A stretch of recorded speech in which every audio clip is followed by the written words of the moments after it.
thank you all for attending the session today, and it's a great privilege for me to be able to speak to you and tell you a little bit about our trials, our tribulations, our successes, and the fun we've had in implementing Salesforce.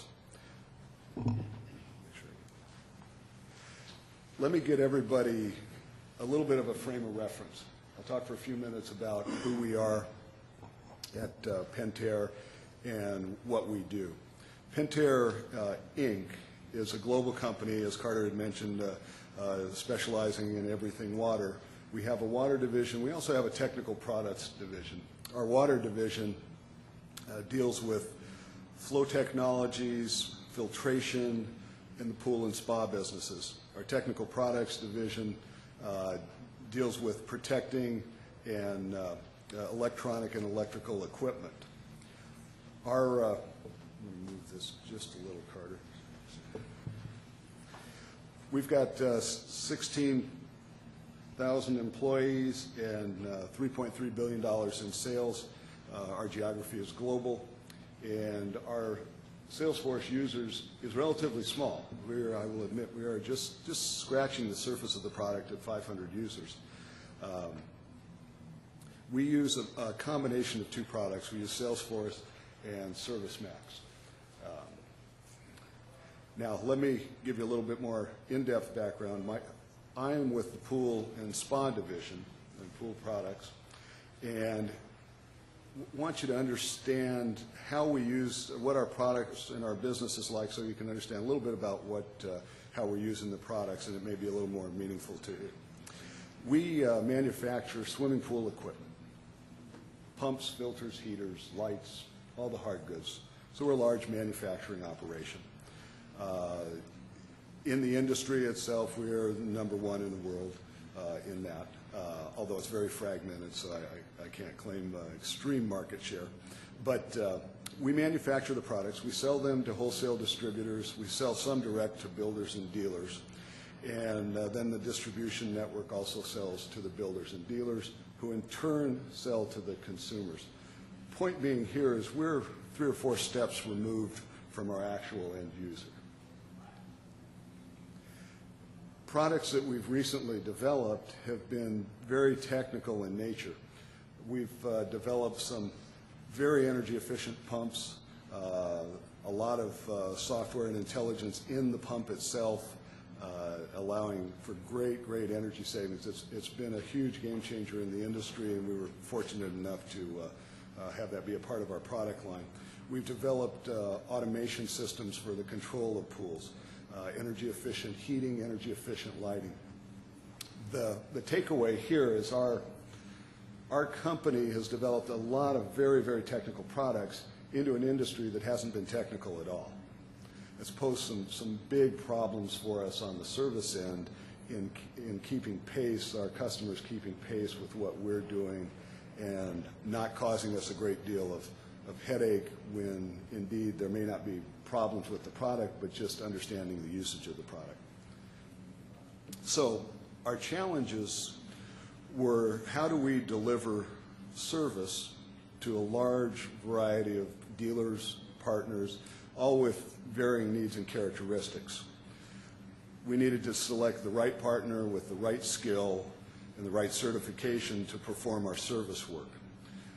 We have a service network of authorized service centers and partners of about over 300 partners nationwide, and they manage probably 2,000 different SKUs that are involved in our products.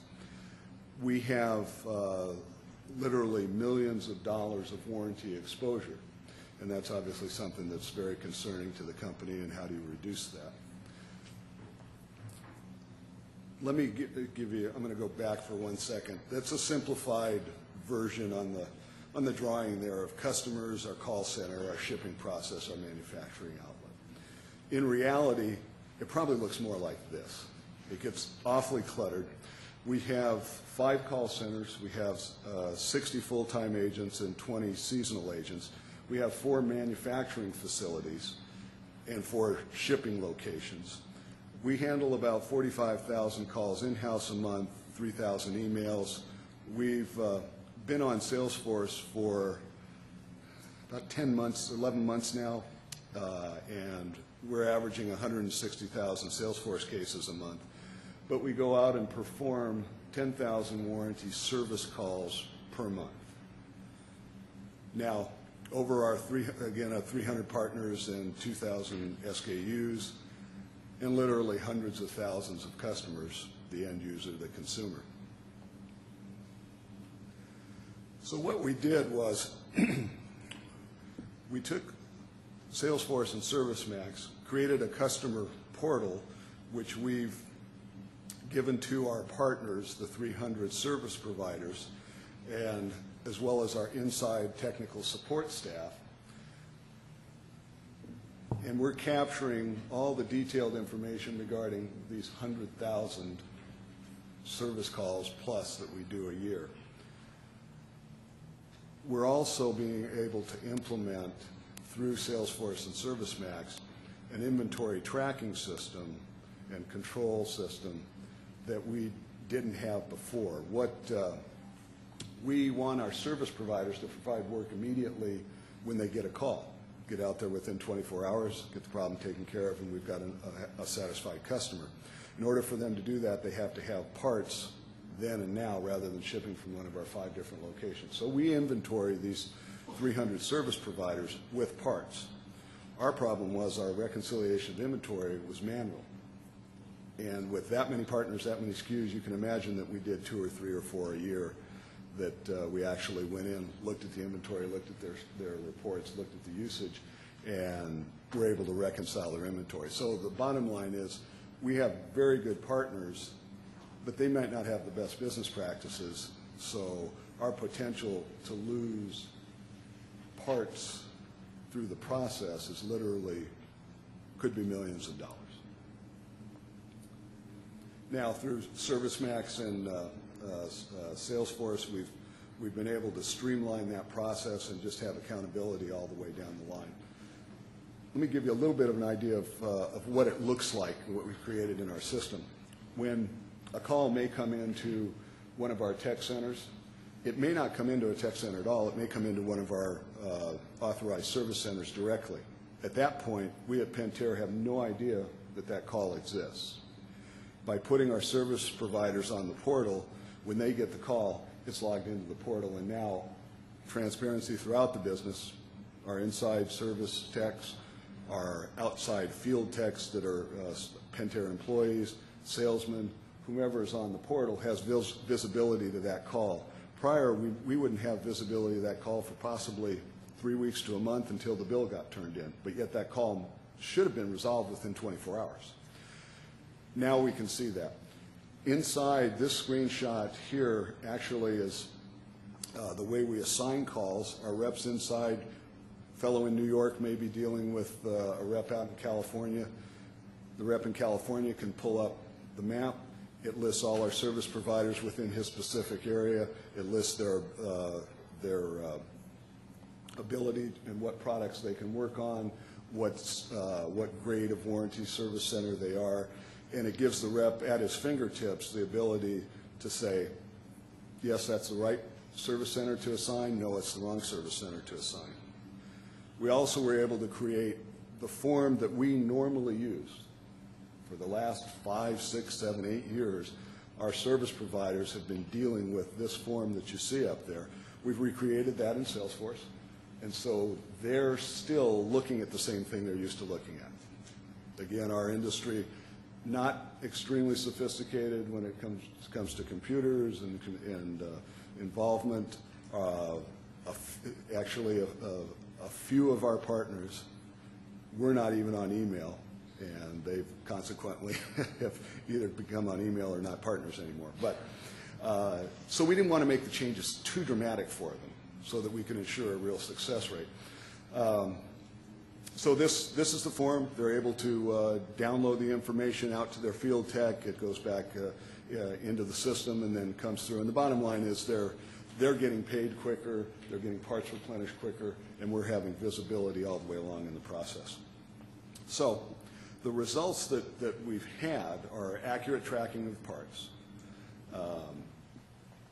we've also had better all-round relation with our partners and our resellers, and we've greatly enhanced the response in the turnaround of repair times, as well as first call resolutions. We're now able to really measure all of this and give our service providers feedback as to how well they're doing, where they may need training. We can see that. We can send people out to train, and it's been a real win for us. Now, the financial improvement is our warranty administration costs have gone down. We don't need as many people to administer the process.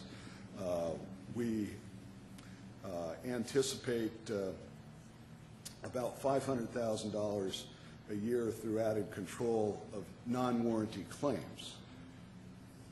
I didn't mention that on this, but we'll get calls in, and if it's not a valid warranty, now we've got the information in front of us to see the product wasn't manufactured within the warranty period. It may be a call that's a non-transferable where a homeowner has sold a house and the warranty doesn't apply to the new homeowner. There's lots of things that we see, so there's some really good gains that we're going to get there. And then our real big gain is at least $1 million a year in just parts leakage that we may have throughout the service center network. Because like I said before, they left our door and we had no idea if they were being used on their own job, our warranty job, wherever. And not that our partners, I really don't want to speak ill of the partners, because our partners, we trust them implicitly, but I think some of their business practices may not be able to account on their end for a lot of this. So it's proving out to be very beneficial all the way down the line. Now, what I was here to talk about, tips and tricks and what we did wrong and what we may have done right. What we did right is one of the things that we found worked very, very well for us was to really show the benefits to the users. Right from the front, we designed the product with the users in mind. We went out and spoke to the users, whether it be our internal tech guys, and we listened to them. We were constantly there. Our developers were in the tech group, just watching them, listening to them. We went out to the portal users. We had to have their understanding of how they run their business. So when we designed the product, we designed it with them in mind. We also had fun with the implementation. We didn't make it an implementation where it was, here's the product, here's your training, use it. It was, how do you like it? What can we do differently? Listening to a problem and resolving it quickly. Second tip that we learned, I would say, this is kind of a combination on our end between a tip and a trick, was that it really will work better if the product is driven throughout the entire company rather than department driven. Ours is department driven. We started this in one small service department and are driving it out through the rest of the company. Now, it is kind of infectious. The rest of the company is seeing that it's beneficial. They're seeing the success that we're having with it, and they're wanting to get on board. But the way it interrelates to all the aspects of the business is really going to have a better design if you can get the entire company and all the products and stakeholders involved from the beginning. Then have the right people to implement the product. We're very fortunate. We have a couple of people on the inside that have been right in the middle of all of it, and they've been good people.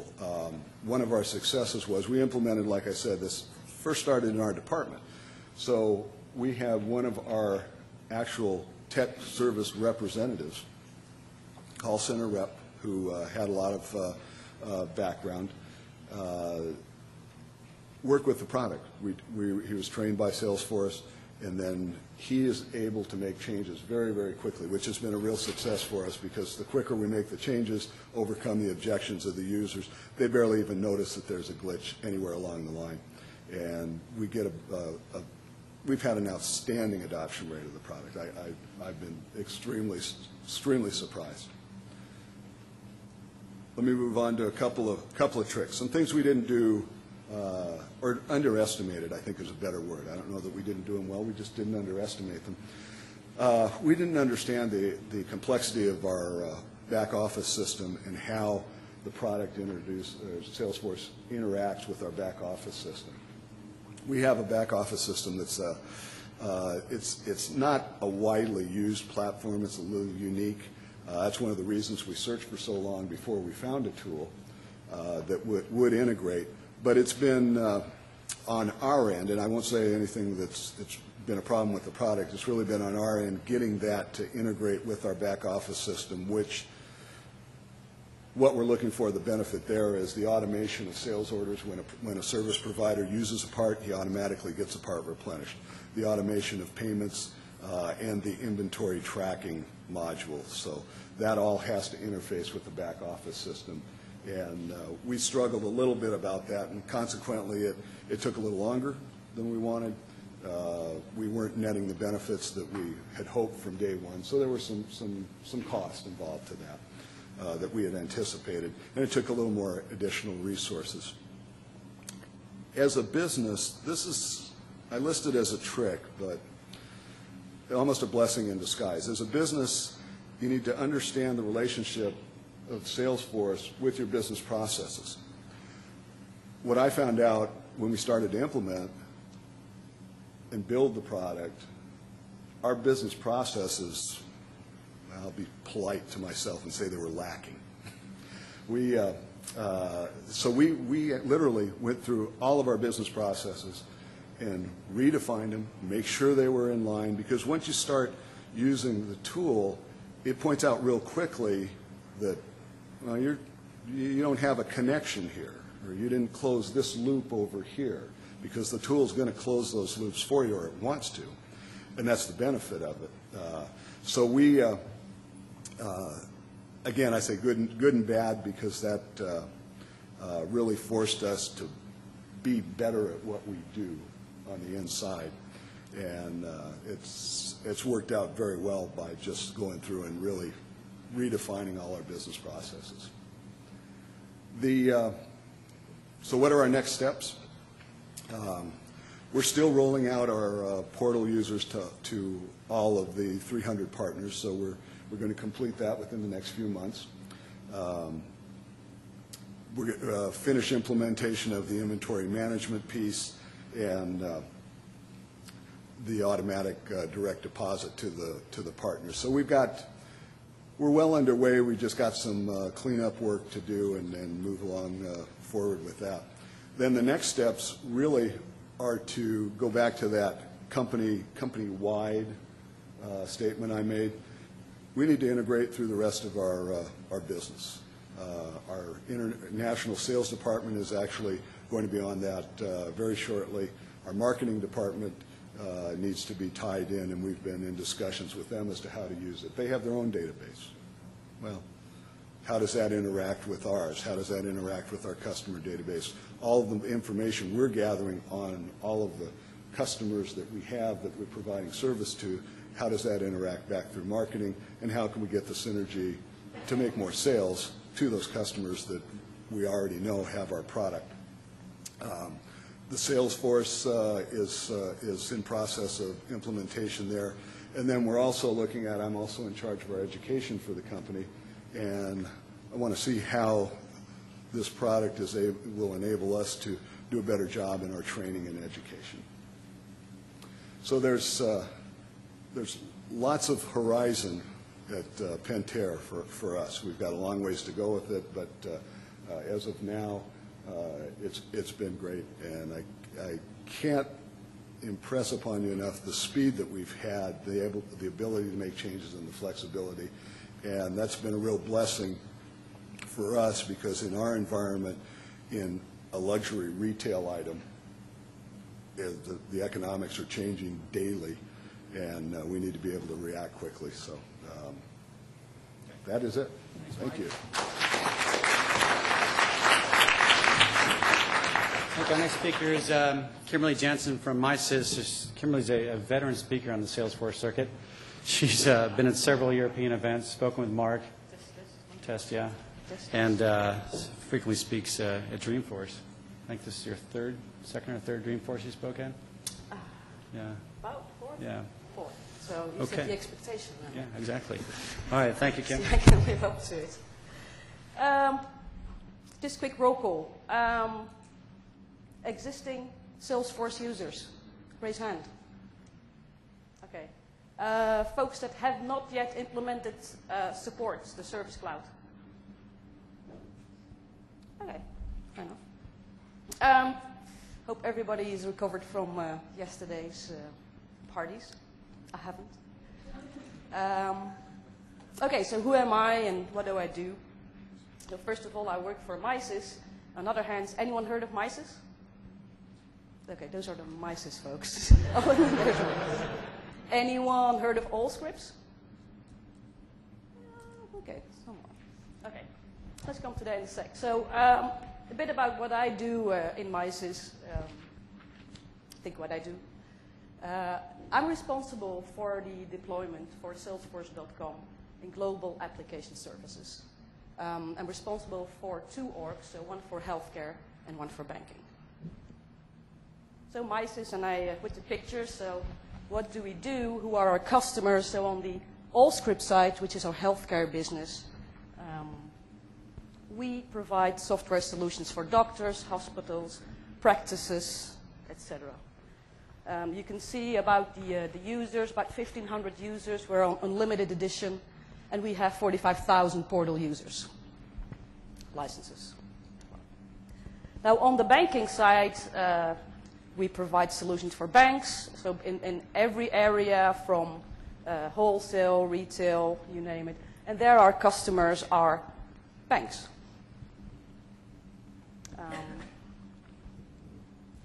So what what I want to do today is focus on the most recent projects we've worked on for healthcare, for our Allscripts department.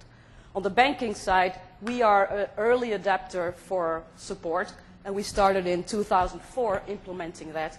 And last year we went live with healthcare, and you'll see some details on that in a moment. So this actually just tells you all the wide variety of products, solutions that healthcare delivers. So a little quick overview here is how do we use Salesforce in Allscripts? So some facts. So I already told you 1,500 unlimited users. And you can see here a breakdown of the internal users on our system. And you can see that the support group is actually the largest group using it.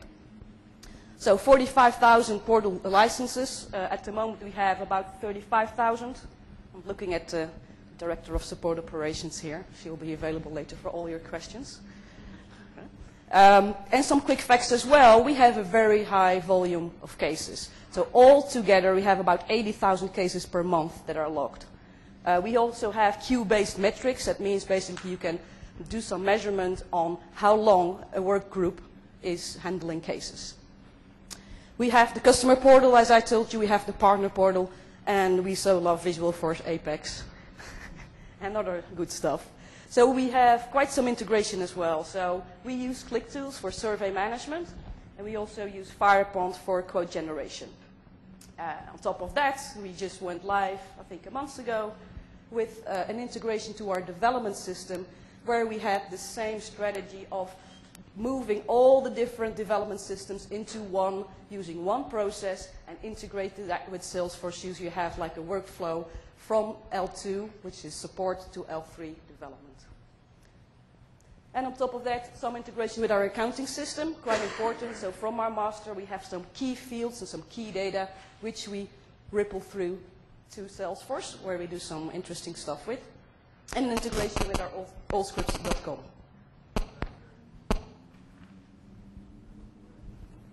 Not me? Okay.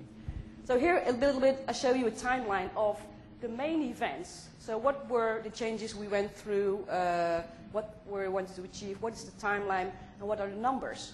So what you can see in 2008, that we actually started off with a common support process, and Mike, you already mentioned that that is really key to any implementation. You have to compare apples with apples, get the common support process in place first. Then in June, we established a global call center, mainly in Manila. And you can see that in December, we had 700, might be 800, I'm not sure, but 700 agents and 17,000 portal users. We went live over a weekend, very interesting weekend. But the most key thing is that on day one, we were a bit shocked. There were like 37% of all the cases were logged via the portal, so that was a bit of a wow factor. Day two was more interesting, but I come back to that maybe another time. What we've done, so we continued in January, another 80 agents, so let's say additional support groups that we took on. In June, another 250 and 10,000 portal users. And in December, we are preparing, and Lisa there is working hard to get another 350 or more users on the system.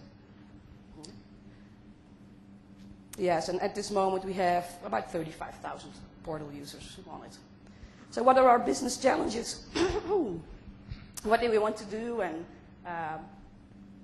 what were the issues that we found on our legacy system? Well, first of all, high volume of cases. So 60,000, I think, on the old system, now 80,000. Where we lost on our legacy system the visibility when a call moved from one support group to another one. Actually, nobody knew what happened, or there was a high percentage of cases that were lost. What we wanted to do on the portal was really to give a better visibility for our clients into the call. So what's the status? How do I log a case? Quick interaction with us. How can we push also alerts or information in real time relevant to the customer? So based on maybe a client type that they are, or what kind of products they have, you want to show them something now. Then on the call management side, what we wanted to do is, okay, we want to understand which call actually is the most important to look at. So we put in place some kind of weighting mechanism to understand, okay, this is, you know, the first one that should be on your queue to work from.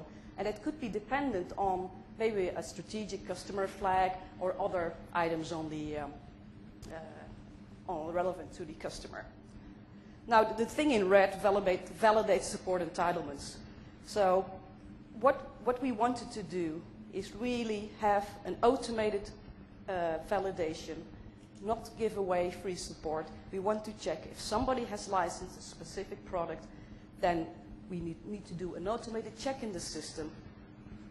And if not, we have to do some appropriate action to make sure that we don't lose any revenue there. And then the gathering of metrics. I think everyone who's seen Salesforce and have worked with the system before knows that metrics in other systems could be quite time-consuming to do. So, time for some screenshots. It's really warm under these lamps. So what you see here is a screenshot of the customer portal for all scripts. Just move on, you can see it. And what you can see on the screen is when a customer logs into the portal, this is what they see. So you can see their client alerts that we can push out. And you can also see that we have here on this orange buttons some link through to other portals, for example, for online bill pay, or where they can download documentation or software. What you can see here as well is what we wanted. We wanted to have one contact to be able to log log cases for several accounts. Many of you maybe might have the same situation, that you have one contact, but actually you want them to log cases or be able to do things for several accounts and not want to create multiple logins. And then log a case made easy. So we have, this is a visual force page, and we wanted to strip out any non-relevant, well, make it as easy as possible for your customer to log a case. Where we wanted to have also the account information on the screen, and also we wanted to have here a validation, which you see here. Let me come back on that in a sec. Now, one thing also that we do not do on the portal is we do not use a priority. We base on the business impacts of the case, we set the priority. Now, coming back to the support entitlement check. So what you see on this little inset here is a product family summary. This product family summary sits in Salesforce and is populated from our accounting system. This is what you have licensed.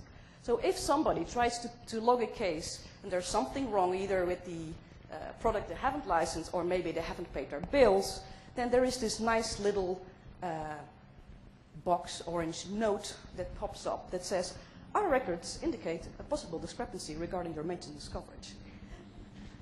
And what happens then is actually it will be routed before it touches an L2 analyst working and spending time on it. It is routed to the accounting department. And I think when we went live that they had to staff up the accounting department.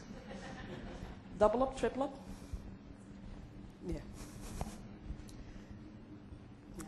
And then talking about you want to react now to the relevant customer. So be able on the portal. So I think everyone heard about the stimulus funding. Yeah? So this is on our website, the right inset in gray. So on our portal for specific customers that might be entitled or for this funding, you could do a little extra orange banner, click on here, and you can really use on what is happening now and react accordingly. So how did we do this? Now this sounds a bit, what it looks like. Of course, how did we do this? Synergy, the people, sorry. So what Mike already mentioned. So synergy between application services, so the techie group. You have to know the right people, the architects, the developers, and also together with the business teams who really focused, really process guys, who did a great job on communication, training, adoption. And that is one of the key items that made this a success. So the other item is the magic wand. The magic wand is actually not Salesforce. The magic wand is the process. And having that process and putting that process in the system enables you your, what we call the internal service cloud. And making things visible and measurable, so you know, it might be wrong, it might not be the first time hit and you implement the process, but because it is visible, you know what to do on how to make things better. And then the last point, using Salesforce. I think in the UK they call it sweating the asset. It's not common. No. Sweating the asset basically means make use of what you have in the system. So you have the workflow, you have the assignment rules, you have the Apex, you have the visual force. So have the skills, the right skills and the technology to enable your process. And then it's basically only the execution of the process in the system. If you do that, then of course you also are able to move out maybe to a call center or less skilled people for incoming calls on L1 because you have the system executing the process. So some benefits here. Of course, the visibility. We have the response time. We have the resolution times. We have the support entitlements that helps maximize the revenue for support. The prioritization. And then also, again, coming back, the process automation, which then gives you also the scalable and flexible solution. And don't forget, so the portal, and with that portal, you have a real-time interaction with your customer. Also, protocols are cheaper to manage. And there are some interesting case studies and documents from Gartner about that. And I think overall,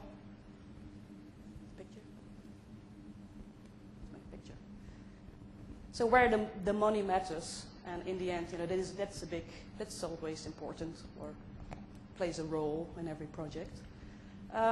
You want to have a better and more efficient and consistent support delivery. And again, all these items, retiring of legacy systems or functions, automating the support entitlement, again, better measurable, and also customer satisfaction. We had quite a lot of good feedback from our customers, looking at the support bridge group. Yes. Who saw a big difference, and it's so easier to interact with MySys or with all scripts. And having happier customers, of course, will help you with your customer retention. And in the end, and I think this is the old do more with less, the good old Salesforce. Okay, some results. Time for some results. So what you see here is the number of cases logged since we went live up to now, and what's the case origin of it. So you can see here, quite interesting, that the red line is the cases that come in via the portal, and the blue line is the phone. And you can see now that over the last 4 months, that gap is getting bigger. It's quite nice. Yeah. So another thing here is the percentage of cases logged by the portal. So you can see that we started off, so in day one, scary, and I have measured this on all the contacts that I have a portal license enabled. So started off from 40% something, and you see this little, what happened here in May? Anyone knows what happens in May? Anyone paid attention? What happened in May? No? What happened in May is, if you think back of that timeline that I showed you of the implementation, in June we went live with 10,000 portal users. And in preparation for that rollout, we already activated all the users on the system. So that when we went live on day one, the only thing we had to do was push a button, 10,000 passwords were sent out to our customers. So there was no activity yet for a certain amount of time. And it's good that you see that implementation schedule. You see that back here in this graph. Some facts. So measured again. This is measured on about 65,000, 75, whatever. I'm not good in averages. But 65,000 cases, so it's quite a significant number. And this is the average resolution time in minutes measured on closed cases. And we see here, so it's like 4 times better, which is pretty good. And I told you before that we already started on banking in 2004. On the banking side, we have also some quite significant numbers where actually the resolution time is improved about 11 times. So tips, time for tips. Play-Doh. Everyone knows Play-Doh? I like Play-Doh. And so I always compare, like, Play-Doh is a bit like Salesforce, so you can model it and you can play with it. You can do whatever you want with it, and that whatever is just the most important thing, again, the process. What is it that I want to make? So the magic wand is really to spend time on your process to define what would be my outcome. And of course, Salesforce is an excellent tool to do that. Communicate. So and that's really a lot of hard work from the support operations group, is communicate before, during, after. We have done some ambassadors to spread the gospel around the user group, included key SMEs, subject matter experts in your workshop and testings. We also included some customers in some testing and UAT. And also, we had what we called, note the good, the bad, and the ugly during every phase of it. Note that down, action it, or see what we can action easily, or see maybe what can be addressed at a later phase, but document that.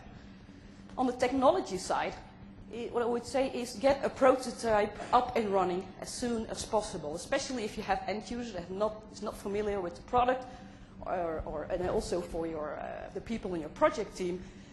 Get the understanding of what does it do, what is the capacity, what's the potential, and that people can touch it and feel it and also can make it their own. And then one other thing is people are aware what Premier support is. Yeah? Okay, good. So, and I think they are underused most of the time. We don't. Beat the hell out of them. But what we've done with PSR, when we went through, okay, this is what we want to do. That's my, sorry. Yeah, not only the PSR, of course, the customer success manager as well, Jonathan. I almost forgot him. He was texting me about that. But we included them in our solutioning. We included them in our implementation. We included them in, if you have to set up 100 assignment rules, you might want to, if it's defined, you can send it to them. And they were really a great help for us, and I see them as like an extension of the team. And then some tricks, well, I would say, how do you keep the focus on the true north with all these things changing all the time? The business is changing, there might be legal stuff going on, country-specific. So keep the focus on the true north and try to go for 100-day rollouts, not versus a big bang. So you can monitor what's happening, time to adjust. Because if you go for, let's say, a 1-year implementation project, when you start, when you end, things might have changed. So something will have changed. Tricks, I could say, fun and motivation. So incentives for your end users when you go live. So we had some gadgets also when we went live to get some the top users. I don't know exactly what the details were for it, but we had some nice gadgets and people were happy to use it. And the Belgian chocolate secret. Anyone have an idea what the Belgian chocolate secret is? No? Yeah. So these chocolates, I think here, anyone had these? I have one. So these one are famous Belgian chocolate toffees. I live in Belgium. I spent, last year I spent a lot of time in Raleigh, North Carolina. So to make sure that also the people were happy to see me, I always brought Belgian chocolate. Now the great thing with these toffees is also that if I want to tell a story, and I want people to listen, you give them some chocolates, and you are sure that they are quiet for at least 5 minutes. Now, I'm not on purpose giving you this, when we're starting just a Q&A. I'll see what's there. They're really good. They are really good. So it's the last one I think I have in my pocket. Helps. But why, again, did we start this project? Of course, from business perspective. So that is really, we want to better manage the business, increase earnings. We want to have better metrics that lead to better strategic decisions. We want to have a better experience with our customer experience. We want to align the service cost and be able to grow and also to deliver a more consistent level of service for any customer of Mises or Allscripts. Process and technology, so also align the processes to be more consistent and use the flexibility and the capability of Salesforce to execute your process. And again, what I would like to say is magic wand again, process. Tool, Salesforce, great. So next steps, I don't have a slide on next steps because there are too many next steps. But definitely things like CTI, knowledge base, making things even more relevant for your customers so you can work on call deflection, things like that. Okay, thank you.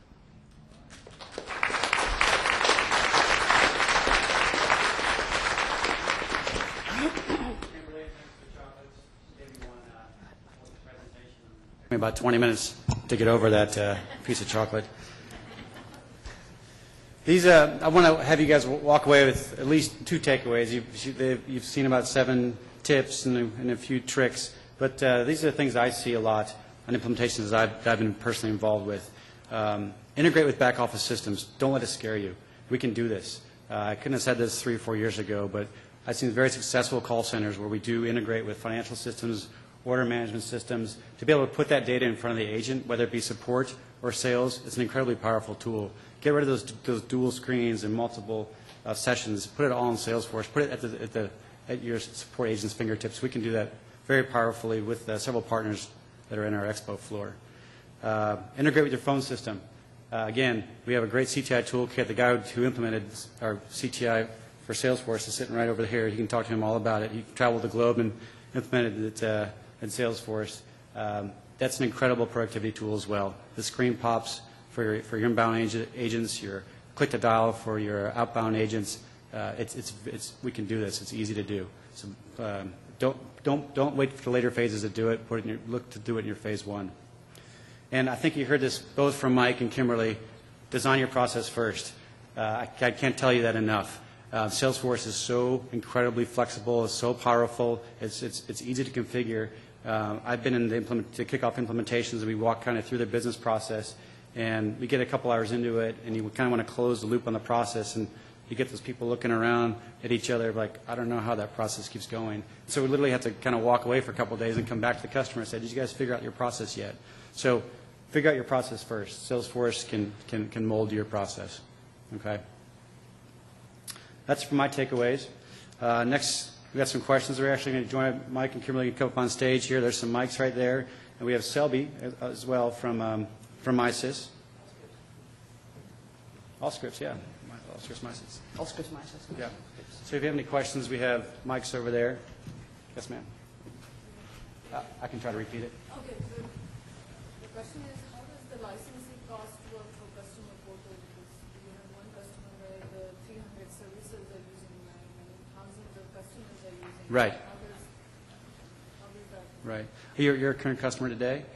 We are on sales, not on service. Okay. So we have two pricing models with the customer portal, and your account executive can speak more about that. But we have a usage-based model where you pay by the user.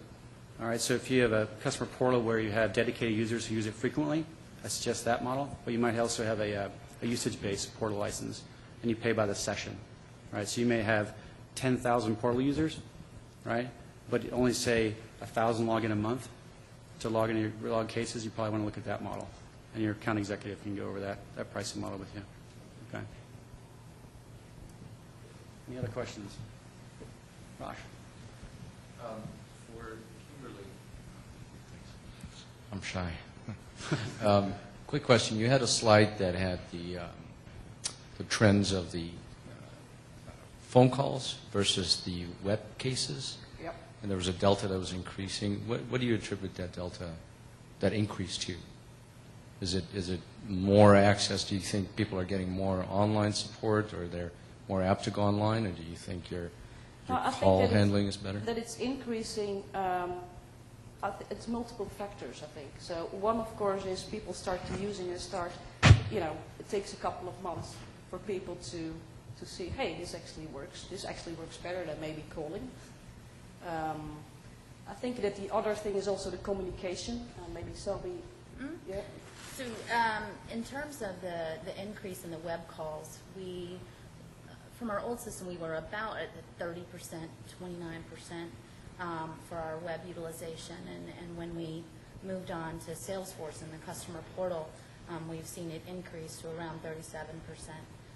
So what we're seeing is that the phone calls are decreasing. They're going to the web more. And as Kimberly mentioned, we're working now to update our solutions and get some more information out there. We've released it to some of our product groups, but we're kind of holding back on the other product groups. As you know, when they go out there and they search for something, they don't find it, they don't come back. So what we're trying to do right now is ramp up our solutions internally, get them ready for the customers, have a big bang in the January timeframe, to then help further increase the web utilization, bringing down the phone calls and the manpower that we have in that area.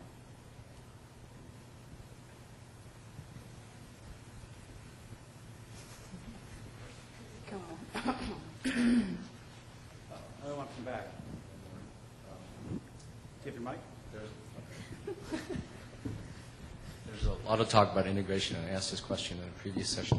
Do you have partners that you integrate, or sources, external sources that you integrate with, that also use Salesforce? And if so, have you thought about, or have you dabbled into Salesforce to Salesforce kind of scenarios? So integration externally into our system. Well, Salesforce to Salesforce, we had a look at that. So back in June, was it last year, October, talking about change, MySys decided to merge with Allscripts, and they also used Salesforce. So we had a look at that. We had a look at Salesforce and Salesforce if that would be an option. We have decided to move everyone into the one big org, as they had to use the same sales process anyway, and there was an overlap in customers. We decided actually not to do Salesforce to Salesforce, but do it internally. In terms of integration with other systems, we have an integration where it goes to field services, which is outside Allscripts, and that is basically an outbound message. And it's a company, D1, Decision 1, that handles the field engineering, and it gets pinged over to them to handle the cases further. I don't think any of our partners right now today are using Salesforce, so we don't really have a need yet to do the Salesforce to Salesforce migration. I'm working with a customer right now who they don't have Salesforce. Brand new customer just signed a license agreement, and they currently run all their support via phone calls, spreadsheets, and emails into Outlook. I think they get about almost 1,000 calls a month with no CRM system today. I don't see them in the room, so their tier 2 is an outsourced, a separate company, and that company uses Salesforce, and they literally have been sending them emails for their cases to upgrade their cases to tier 2, and cases come back an email from tier 2 back into their email system, and they process the case that way. We're implementing Salesforce now. We're actually going to do Salesforce to Salesforce integration with their tier 2 and hand off cases from tier 1 of this company to tier 2 at the other company and share cases back. It'll be a huge process improvement. Cases won't get lost. Cases won't get dropped. So we see a lot. And with that decision, one company, so they were using another system than Salesforce, so we had to do another solution to integrate with them. Sounds like you guys use or deal with a lot of kind of private client account data, and you're from a different country. How are you guys able to navigate the compliance roadmap to ensure that you're following your country's compliance laws while keeping the data in the U.S.?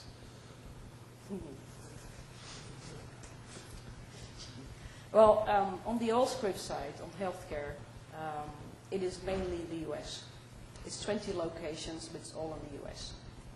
We had on the banking side, which is truly global, we had the questions especially from Germany, from Switzerland, where what we did is, okay, we need to comply to certain standards, things also like SES 70 Type 2. Okay, Salesforce complies to that. Every year we get a huge document that states that. Also in France we have a certain compliancy model, which I forgot the name, but also the French Salesforce department were able to deliver a document on that. So far, especially on the banking side, it has been accepted, and the audit folks are happy with it and with this model. Yeah, we get that question a lot, and it kind of almost regards to like HIPAA compliance in the U.S. and data storage in Europe. There's a couple of very particular privacy acts from Canada. There are some roadblocks for Right. Right. We got some. What usually answer that question gets answered a lot is, this data sits in the U.S., but the customers in Canada. Is that with our compliance certifications we have with like SAS 70, those usually outweigh those other compliance in the country, actually. We also have a full-time attorney working with customers on those kind of compliance issues. If you want to speak afterwards, I can make sure we put you in touch. Yeah. And in terms of Selby, you also reminded me in terms of compliance about PHI. Can you tell a bit about PHI, what it means? So patient health information, one of the things with HIPAA is that you can't disclose protected health information. And so we found that with our customer portal, we would send a notification to the customer with their case reference number, letting them know the case was logged online, and it would send the subject line and a brief part of the description. Well, if the customer, as they're online, types in any of that protected health information, patient chart number, claim number, those types of things, that's a violation of PHI. And so we worked with Kim's team to develop a way where the customer themselves could uncheck a box to say, I don't want to receive this notification. And then it would actually put a flag on the case record to the analyst to let them know that subject and description included protected health information. And so then they would know not to use the email to the customer feature through the case, but instead use a different mechanism for communicating with the customer so that that information is not translated over email. And again, talking about putting the process in your system, so what we've done, if that flag of PHI sensitive is on, any communication would use a different template, which just strips out part of the information. Just little things you can deal with, is actually a good tip. Sure. Martin has a question. Oh, Mark. So, in terms of what you've been talking about this, could you very quickly just describe the difference in the way you, as a support group, work with Salesforce now and how you used to do it in terms of, the ownership of what you do now? Sure. So Martin's question is kind of how did our role change in support and using the system Salesforce in our legacy system. Our legacy system was home built, and our IS department owned it, and so anybody in the entire organization that wanted to change would just put in a request and How many they'd make a months? change. How many months? Yeah, so we had a big, long list of all these nice things that we wanted to happen. So as we started moving towards Salesforce and through the merger, we developed the support operations team. And this team, and including Lisa Sane here, is one of our project managers, really we own support for Salesforce. And so whether it is the sales department's a little different, but services and accounting and development, any of their usage of support for us, really they come to us. They have SMEs. We built that into the plan so that they have someone within their team that knows how they use it and what they do, and they go to them. But if they can't figure it out, they come to our team. And we help bridge the gap between the different departments and their utilization, which has really helped us increase our adoption rates and made it very easy if there's an enhancement or a change request that comes in, now they come to us. We work with the IS department, and we actually are looking at it across the organization rather than into the funnels. So again, prioritization. I mean, people might have good ideas, and I think that you should capture those ideas, but, you know, does it roll up against strategic objectives and KPIs? That's the key role there. Yes. I'm curious to see how many Salesforce developers both the companies need on an ongoing basis to maintain those customizations or coming and enhancements. So on any changes in the configuration, including Apex and Visualforce, we have a core team of 5 plus me. And those 5 plus me is, so the user base 3,000 in total, because we don't not only do it for healthcare, but also for banking, just in case. I'm afraid I have nothing to do now. But what we do also, if we have on an ongoing basis that works, and of course, you know, there is so much resource that you have on a core team, and then you need to schedule maybe your things. What we do if we have a big strategic project, what we do is we work with partners, which we bring in on project basis. And some of those roles that take care of Salesforce, think of a configuration person as a business analyst. You don't need a technical person to manage Salesforce. It's more of a business analyst that can do it. People often ask me, well, do I need a DBA to run Salesforce? No, it's a business analyst and role. even in the global application department, or IS, the whole world, is my people are business-oriented people. It's not, you know, techie, give me what I need to do, and I shut myself up somewhere. And and the roles also, what they have, the roles are not developer, it's business analyst or project manager, who also have quite a lot of skills on the Salesforce side. And then for my team, we have a team of 8 individuals, but we don't just do Salesforce. So we support the entire support organization with, I think you mentioned even training. So employee development, we have an employee development program. We do all communications. We do newsletters each week for things that are going on. We have other projects delving into community and social networking and knowledge base projects. So we do many other things with this team. Okay, Tom, one quick question. Yeah, so we're starting our implementation of Salesforce, and you had suggested some processes that we need to nail down our processes, and it's actually a project we're working on. I'm just wondering, what are some key processes that you think would be most important to focus on, making sure that they're mapped and outlined before the implementation goes live? Very the basics thing. So first the flow, that the flow is clear. And then start up for the cases. So what's the life cycle of the case from end to end? Start mapping it out. And a simple thing, you define your priorities. And what do you understand is high versus what maybe your other colleague elsewhere might consider high. And keep it cut it down. Really, you know, start basic. Keep it simple. And think there's handoffs from tier 1 to tier 2. What's the process there? How do they get escalated? Okay. Can we put some workflow in there?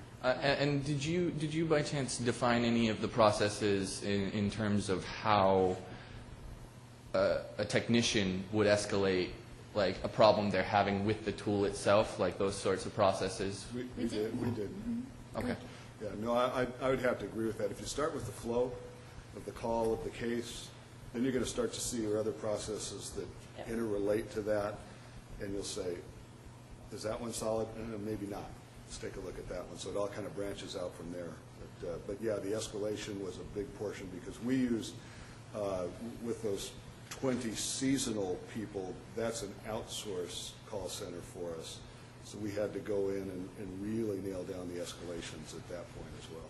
Okay. And I think you were you asking also about the internal usage of Salesforce?